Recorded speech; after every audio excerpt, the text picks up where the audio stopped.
कि अगर कोई लगातार कुछ बुरे शब्दों का प्रयोग करी जा रहा है और सामने अगर कोई संतमति वाले हैं, वो उस पे एक उसके गाली गलौज पे रिएक्ट उस तरह नहीं करते, कुछ आगे से पलट के गलत नहीं बोल देते। ये ऐसा क्यों, ये फ़र्क क्यों संतों के अंदर? उनको भी अगर किसी ने, वरना दुनिया में तो कह देते हैं किसी ने हमें एक सुनाई तो हमने 4 सुना दी, पर संत तो ऐसा नहीं करते।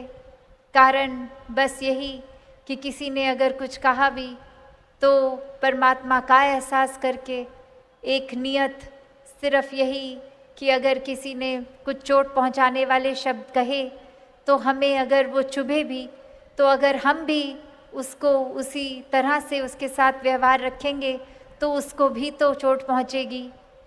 यदि सिर्फ बदले का भाव रखेंगे कि हमें चोट मिली तो सामने वाले को भी मिले और पता लगे कैसा महसूस होता है, तो हम अपने आप को एक अच्छे इंसान की श्रेणी में ना ही गिने तो अच्छा है। क्योंकि एक चोट पहुंचने पर, वो दर्द महसूस होने पर सिर्फ यही भाव संतों के आता है कि अगर कोई दर्द हमें मिला तो हम ऐसा क्या कर्म करें कि किसी और को ऐसा दर्द ना मिले। ये भाव होते हैं कि अगर किस तरह दूसरों के जीवन से कांटे हम हटा सकें, सिर्फ एक आराम दे सकें। कैसे हमें अगर कुछ अपशब्द बोल रहा है, कोई बुरे शब्द, कठोर शब्द बोल रहा है, तो उसको भी किस तरह प्यार से उसके साथ एक डील किया जाए।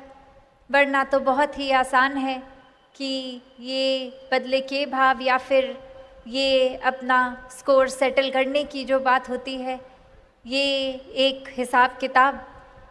पर वहीं देखें तो परमात्मा ने कौन सा हमारे साथ हिसाब किताब किया है। परमात्मा ने प्यार किया और यही प्यार का रिश्ता, यही उम्मीद हमसे भी।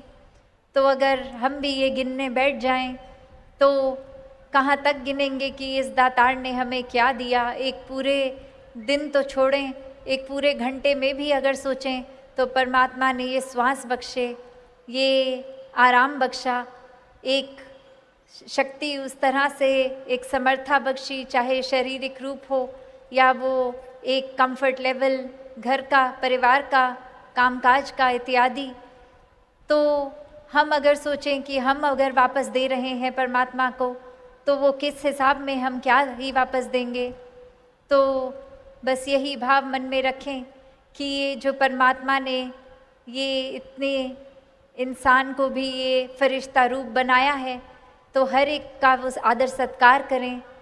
ये नर पूजा, ये नारायण पूजा के समान वाली बात कि ये सेवा भाव है मन में, तो इंसानों के एक ये सेवा करते हुए वही भाव कि हम वो कोई जैसे पूजा के समय मन में भाव होते हैं, एक आराधना करने समय ये जो सत्कार के परमात्मा के प्रति भाव होते हैं, ऐसे ही पूरे संसार के मनुष्यों के लिए जब आ जाएं तो वाकई ही एक असली इंसान की श्रेणी में हैं, परमात्मा के एहसास में रह रहे हैं, तो इंसान कहलाने लायक हैं।